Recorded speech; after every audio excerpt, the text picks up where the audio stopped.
আমার নাম বিনোদ। আমার বয়স ২৮ বছর আর আগামীকাল আমার বিয়ে। তাই আমি খুব আনন্দে ছিলাম। সবাই বলছিল, আজকে বিনোদের মুখে একটা আলাদা জেল্লা দেখা যাচ্ছে। আর হবে নাই বা কেন? আমি নিজের পছন্দে বিয়ে করেছি। আমি ঘরে বসে এসব কথাই ভাবছিলাম। হঠাৎ বাবা দরজায় টোকা দিয়ে আমার ঘরে ঢুকল। তার পেছন পেছন মাও ঢুকল। এক মুহূর্তের জন্য আমি অবাক হয়ে গেলাম। কেননা বাইরে অতিথির দেখাশোনা বাদ দিয়ে তারা আমার ঘরে কেন এসেছে? বাবাকে দেখে আমি সঙ্গে সঙ্গে উঠে দাঁড়ালাম। বাবা আমাকে দাঁড়াতে দেখে বলল, বস, তোর সঙ্গে একটা খুব জরুরি কথা আছে। মায়ের মুখের রং ফ্যাকাশে হয়ে আছে দেখে আমি টেনশনে পড়ে গেলাম যে বিয়ের দিনে এমন কি বড় সমস্যা এসে পড়েছে। বাবা আমার দিকে তাকিয়ে বলল, আমি জানি তোর একটু সমস্যা হবে, কিন্তু এটাই সত্যি। বাবা লম্বা ভূমিকা নিচ্ছিল, তাই আমি তার দিকে তাকিয়ে বললাম, তোমার ভূমিকা নেওয়ার দরকার নেই। যা বলার বলতে পারো, কারণ তুমি আমার বাবা। তুমি আদেশ করলে আমি তোমার জন্য সবকিছু করতে পারি। আমি নিশ্চিন্তে কথাগুলো বললাম। তখন বাবা হঠাৎ আমার হাত ধরে আমার মুখের দিকে তাকিয়ে বলল, তোর হবু বউ ৩ দিন আগে আমাদের কাছে এসেছিল।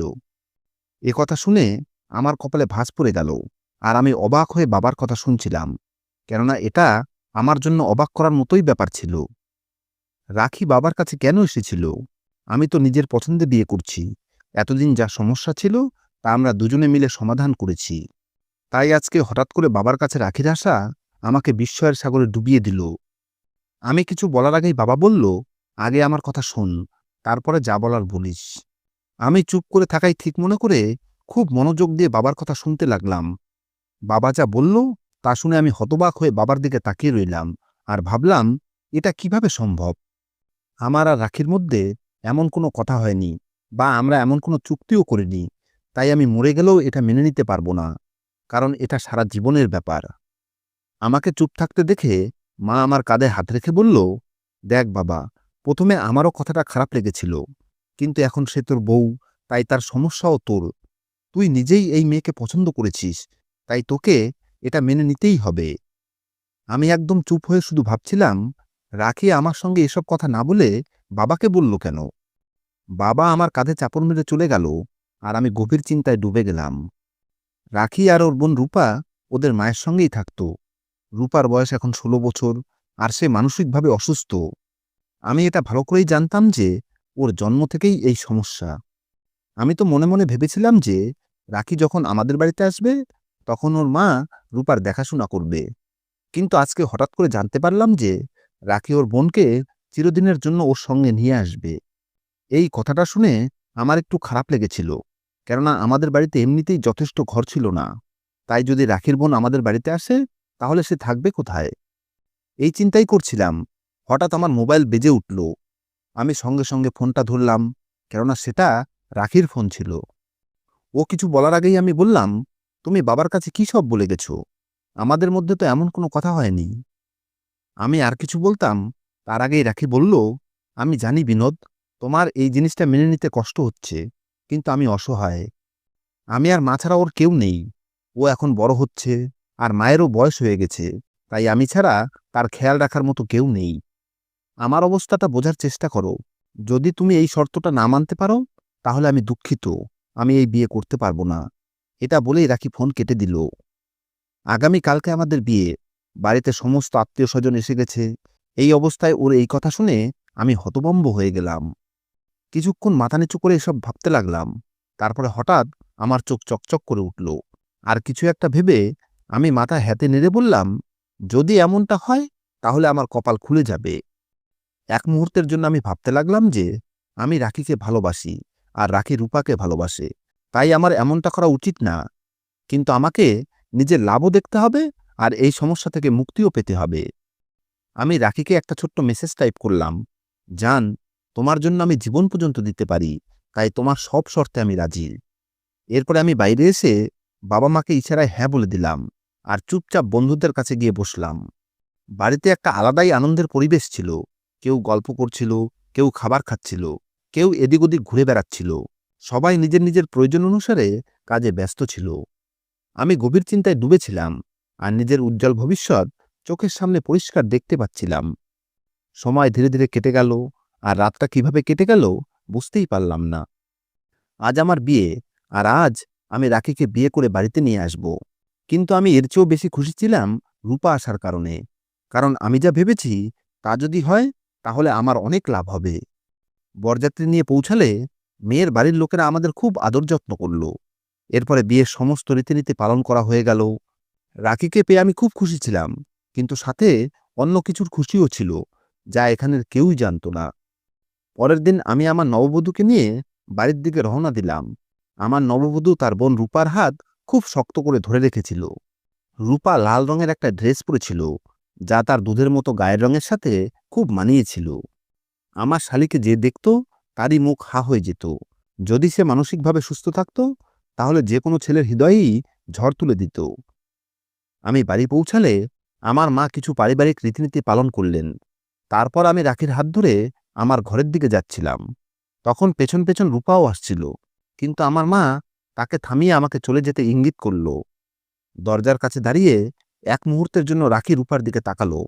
রাখি খুব অসহায় ছিল, আর আমিও আজকে রাতে কোনো ছাড় দিতে চাইতাম না, কেননা এটা আমার জীবনের সবচেয়ে সুন্দর রাত ছিল।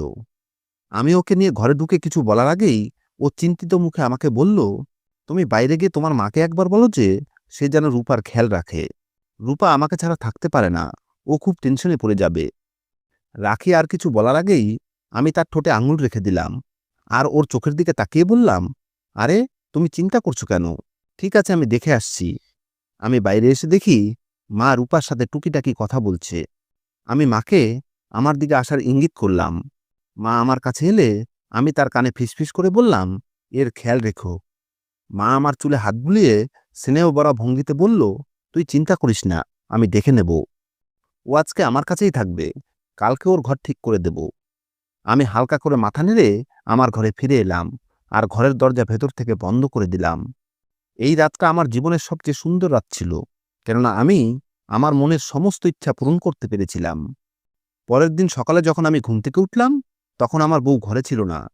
আমি অবাক হয়ে গেলাম যে এত সকালে রাখি কোথায় যেতে পারে। ওর জন্য তো এই বাড়ি নতুন। আমি বাথরুমের দিকে তাকিয়ে দেখলাম বাথরুমের দরজাও বন্ধ এবং লাইটও বন্ধ, মানে রাখি ঘর থেকে বাইরে গেছে। আমাদের পরিবারের রীতি ছিল যে বিয়ের সকালে বরকনে একসাথে ঘর থেকে বের হবে। এ কথা চিন্তা করেই আমি সঙ্গে সঙ্গে ঘর থেকে বাইরে এলাম।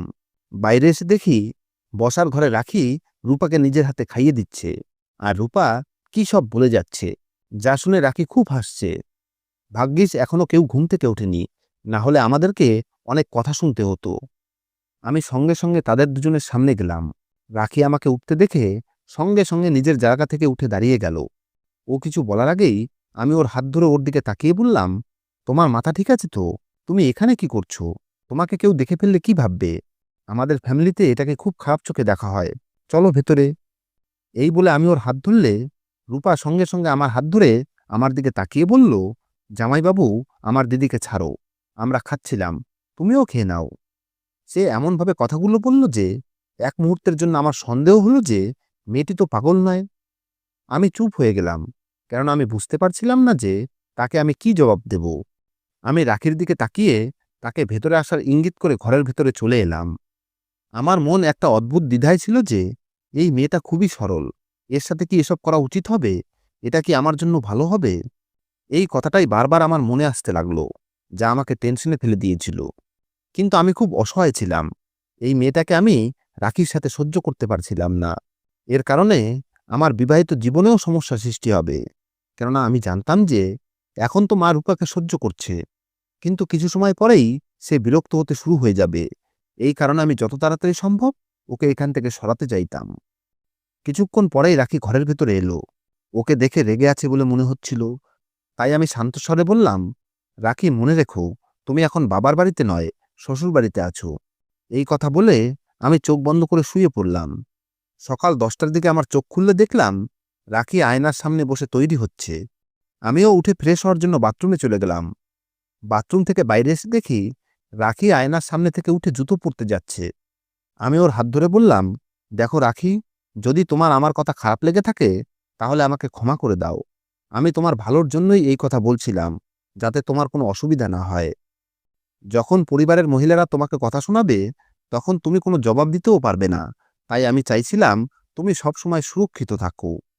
আমার কথা শুনে রাখি নরম সুরে বলল, আমি সবকিছুই জানি আর সবকিছুই বুঝি, কিন্তু আমি অসহায়। আমার বোন আমার খুব কাছের, আর ও আমাকে খুব ভালোবাসে। আমি যেমন তোমাদের পরিবারের কাছে অপরিচিত, তেমনি এই পরিবারও ওর কাছে অচেনা। আমার কথাটা বোঝার চেষ্টা করো। যদি তুমি একটু অ্যাডজাস্ট করো, তাহলে আমার খুব ভালো লাগবে, আর আমি সবসময় তোমার প্রতি কৃতজ্ঞ থাকব। রাখি এই কথাগুলো আমার চোখের দিকে তাকিয়ে বলল, আর আমি চুপ হয়ে গেলাম।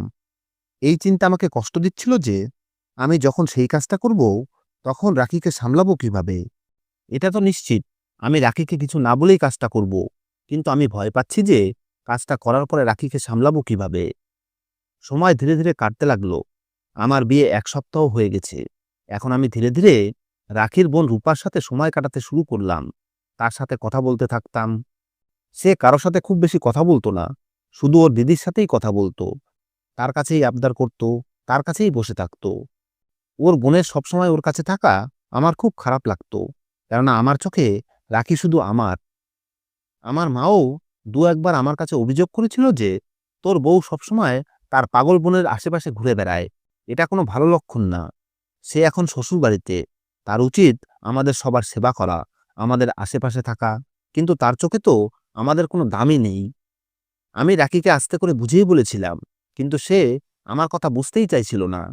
এইসব কারণে আমার উদ্দেশ্য আরো দৃঢ় হয়ে গেছিল। আজ রবিবার আমার ছুটি ছিল, তাই আমি বসার ঘরে বসে মোবাইল দেখছিলাম। হঠাৎ রূপা কোথা থেকে এসে আমার পাশে বসলো, আর আমার দিকে তাকিয়ে বলল, জামাইবাবু, কি করছো? আমি ওর দিকে ঘুরে তাকালাম, আর কিছুক্ষণের জন্য আমি পাথরের মতো হয়ে গেলাম, কেননা ওকে এত সুন্দরী লাগছিল যে কিছুক্ষণের জন্য আমার মনে হলো যদি রাখির জায়গায় রূপা আমার বউ হতো, তাহলে কত ভালো হতো। এরপর আমি রূপার দিকে তাকিয়ে বললাম, পার্কে যাবে আমার সঙ্গে? না জানি হঠাৎ করে আমার মাথায় কি চিন্তা এসেছিল যে আমি ওকে এটা জিজ্ঞেস করে বসলাম। যদিও এখনই আমার এই সব কিছু করার ইচ্ছা ছিল না, কিন্তু আজ সুযোগ খুব ভালো। আমার বউ কাজে ব্যস্ত, আর রূপাকেও আজকে হেব্বি সুন্দরী লাগছে। তাই আমি সুযোগের সদ্ব্যবহার করার কথা ভাবলাম। আমার মা বাবাও কোথাও বাইরে গিয়েছে, তাই এটাই সঠিক সময় ছিল আমার ইচ্ছা পূরণ করার। আমার শালী তৎক্ষণাৎ মাথা নেড়ে হ্যাঁ বলল, আর বলল, তুমি আমার বড় দাদা। রাখি দিদি আমাকে তুমি যা বলবে তাই করতে বলেছে। আমি রাখি দিদিকে বলে আসি, তারপরে আমরা দুজন একসঙ্গে যাব। ও একেবারে বাচ্চাদের মতো করে বলে উঠল, আর আমি সঙ্গে সঙ্গে ভয় পেয়ে ওর হাত ধরলাম। রূপা আমার দিকে অবাক হয়ে দেখল, আর আমি ওকে আমার পাশে বসিয়ে বললাম, তুমি রাখি দিদিকে বললে সে তোমাকে যেতেই দেবে না। কাল রাতেই ও আমাকে বলছিল রূপা আর কোথাও যাবে না, ও বাড়িতেই থাকবে। বাইরে গেলে খুব বেশি খেলতে থাকে আর পড়ে গিয়ে চোট পায়। তাই তুমি আমার সাথে চলো, আমরা এসে তোমার দিদিকে বলে দেব। আমার কথা শুনে সে কিছুক্ষণ ভাবতে লাগলো, আর আমি বারবার আমার ঘরের দিকে তাকাচ্ছিলাম যাতে রাখি বাইরে না আসে, কারণ রাখি বাইরে এলে অনেক সমস্যা হয়ে যাবে। কিছুক্ষণ পরে রূপা বলল, কিন্তু দিদি মারবে তো। সেই দিনে যখন আমি তোমার ছোট ভাইয়ের সঙ্গে মলে গিয়েছিলাম, তখন দিদি আমাকে খুব বকেছিল। রূপা আরো কিছু বলার আগেই আমি বলে উঠলাম, এবার মারবে না, কারণ তুমি আমার ছোট ভাইয়ের সঙ্গে নয়, বরং তুমি তোমার জামাইবাবুর সঙ্গে যাচ্ছ। রাখি আমার উপরে খুব ভরসা করে, ও জানে আমি তোমার খেয়াল রাখবো। তারপরেও যদি তুমি না যাও, তবে আমি যাচ্ছি। এটা বলেই আমি সঙ্গে সঙ্গে উঠে দাঁড়ালাম। আমি ওকে এমন এক কঠিন পরিস্থিতিতে ফেলে দিলাম যে সে হ্যাঁও বলতে পারছে না, আবার নাও বলতে পারছিল না। এরপরে সে কিছু একটা ভেবে মাথা নেড়ে আমার হাত ধরে বাইরে বেরিয়ে গেল।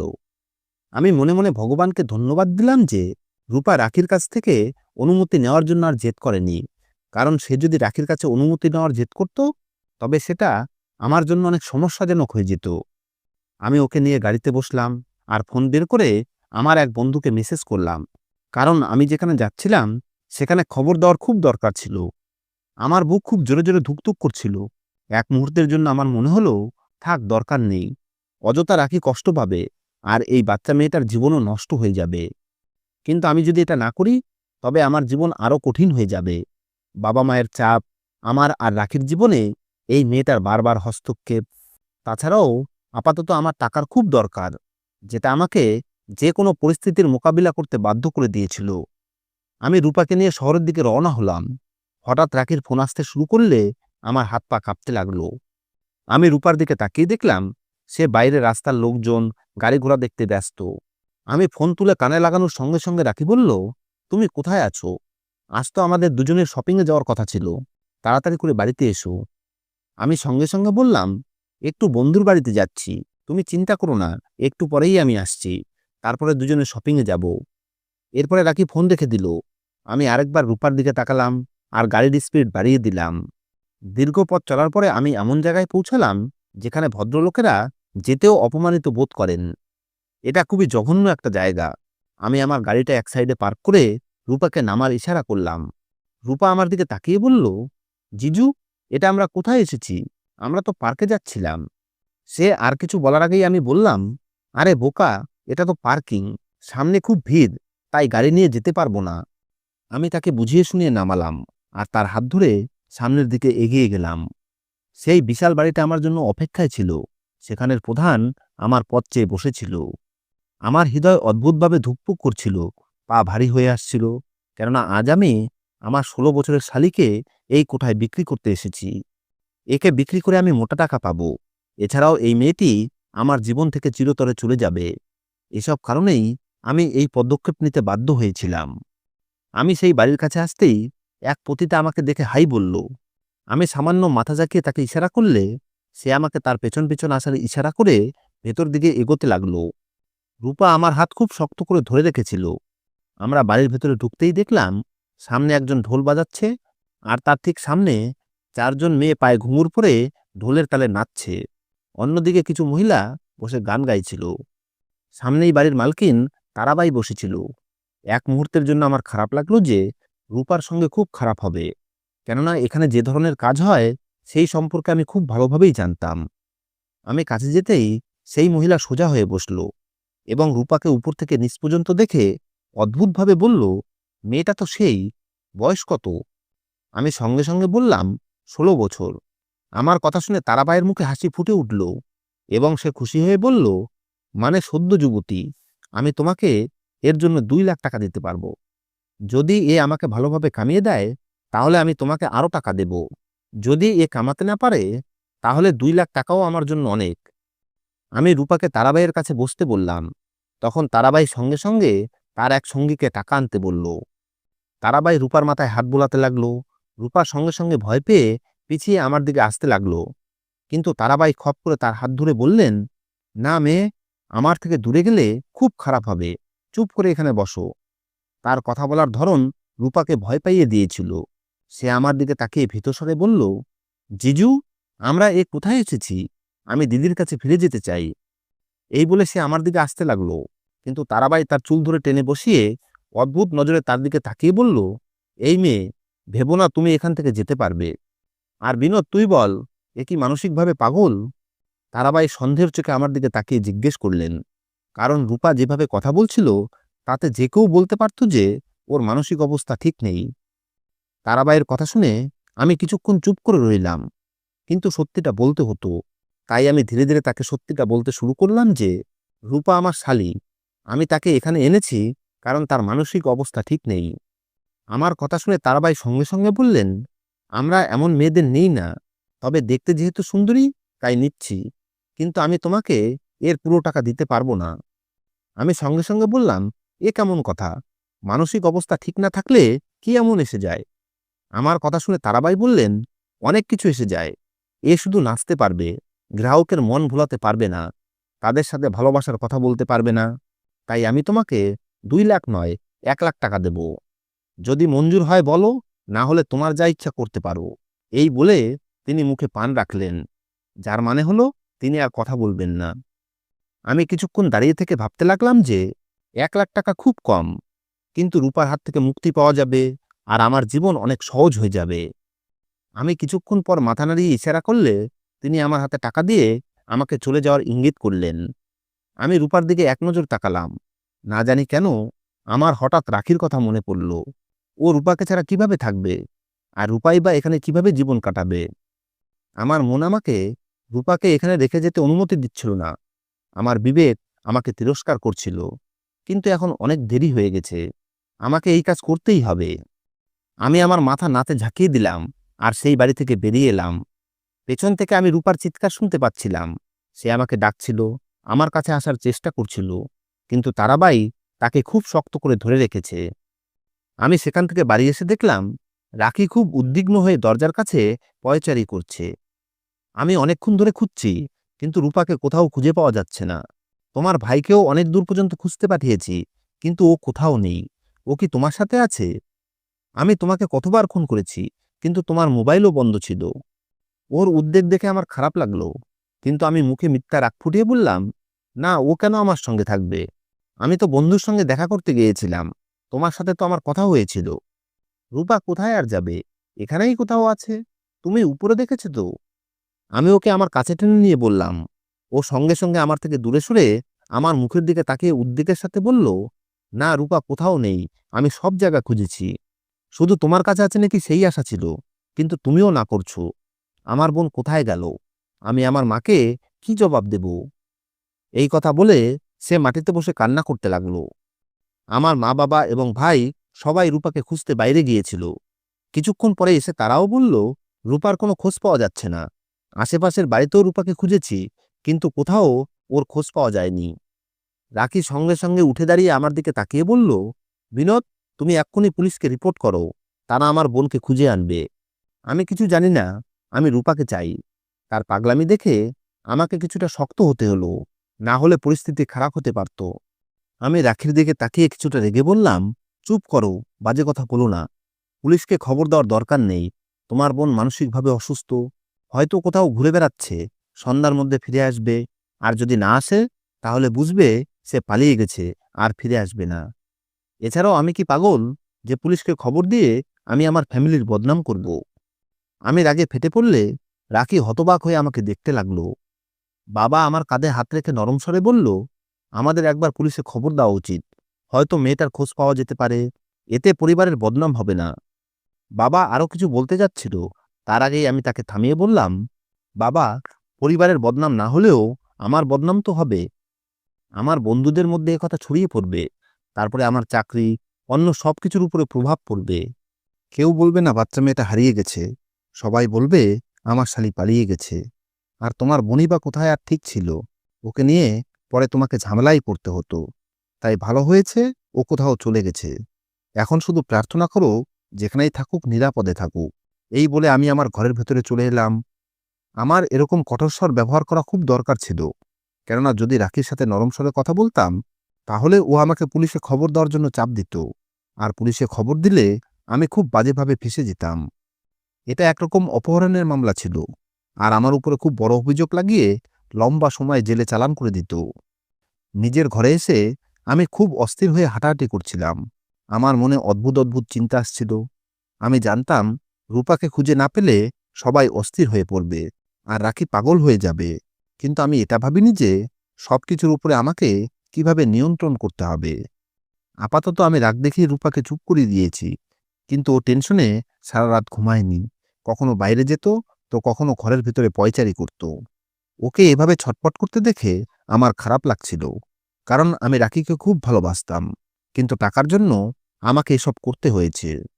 আমি পরের দিনই ব্যাংকে টাকা জমা দিলাম, কেননা আমি কারো নজরে 1 টাকাও আনতে চাইনি, কারণ এটা আমার জন্য বিপজ্জনক হতে পারে। সকালে আমার বউ খুব কাঁদছিল। এসব দেখে আমার মা আমাকে পরামর্শ দিল যে পুলিশে অভিযোগ করা ভালো হবে, কিন্তু আমি কোনোভাবেই রাজি হইনি, কেননা আমার ভয় ছিল পুলিশ জানতে পারলে আমি ফেঁসে যাব। সকালে যখন আমি ব্যাংকে টাকা জমা দিয়ে ফিরে আসি, তখন আমার শাশুড়ি লনে বসে রাখিকে সান্ত্বনা দিচ্ছিল। আমাকে দেখেই তিনি উঠে দাঁড়ালেন, আর আমি আমার মুখের ভাব পরিবর্তন করে নিলাম, কারণ আমি যদি তার সামনে নরম হয়ে যাই, তাহলে তারা পুলিশে অভিযোগ করার জন্য আমাকে রাজি করিয়ে ফেলবে, আর আমি এটা কোনো মতেই চাইতাম না। তিনি আমার কাছে এসে খুব নরম স্বরে বললেন, আমি তোমার কথা বুঝতে পারছি, সম্মানের ব্যাপার তো আছেই। তাই তুমি যদি পুলিশে অভিযোগ করতে না চাও, তাহলে আমিই করে দিই। তার এই কথা শুনে তো আমার দম বন্ধ হওয়ার জোগাড় হলো। আমি সঙ্গে সঙ্গে নিজের রাগ নিয়ন্ত্রণ করে বললাম, আপনারা কি চাইছেন? আমার চাকরি চলে যাক? যদি তাই চান, তাহলে আপনি গিয়ে অভিযোগ করুন। আপনার একটা অভিযোগেই আমার পুরো ক্যারিয়ার নষ্ট হয়ে যাবে। রূপাকে খুঁজেও পাওয়া যাবে না। মাঝখান থেকে শুধু শুধু আমার বদনাম হবে, আর আমার চাকরি চলে যাবে। আপনি হয়তো জানেন না আমাদের চাকরিতে পরিবার কেমন, এই সব বিষয়কে কতটা গুরুত্ব দেওয়া হয়। আমার কথা শুনে শাশুড়ি চুপ হয়ে গেলেন। আমি তাকে বললাম, রূপার চলে যাওয়া ঈশ্বরের ইচ্ছা মনে করাই ভালো। শুধু প্রার্থনা করুন, সে যেখানেই থাকুক নিরাপদে থাকুক, তার সঙ্গে যেন খারাপ কিছু না হয়।